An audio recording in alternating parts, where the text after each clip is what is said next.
Yes, similar to the Gauss divergence theorem, let us now discuss another theorem used in the vector calculus, that is called the Stokes theorem. In Stokes theorem, again let us consider a vector field A bar, and now in that vector field let us consider a surface. Like here I have taken the surface of a rectangle. So you can consider any surface, but you will see that any surface we take is bounded by a closed path. There is a boundary which makes the given surface. So here also we have a closed path. Now what we have to do is, let us find out the curl of the vector field A bar at each and every point on this surface. By definition, curl means the rotation of the vector over a unit area around the given point. So let us do that over each and every point in this surface and go on adding it. So that is one calculation. Another calculation is, let us take the boundary which makes up this surface, or the closed path which makes up this surface. Let us divide that closed path into small line element vectors, say dl bar. Now let us take the line integral over this closed path.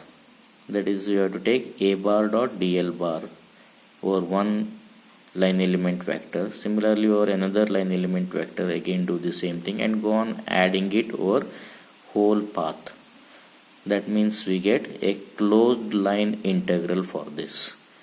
Here in the other calculation, we are finding the curl of the vector field A bar over each and every point within this surface. So there we get a surface integral. So but Stokes theorem says that both of these calculations are one and the same. That is, curl of A bar at each point and sum up for all points in the surface is same as the circulation of the vector field A bar around the closed path enclosing the surface. Mathematically, we can write it like this: the surface integral of curl of A bar dot ds bar. So you do it over each and every point with the area element vector ds bar, that is curl of A bar dot ds bar, and go on adding it over all points in this surface. That means we get surface integral of curl of A bar dot ds bar is equal to the closed line integral of A bar dot dl bar.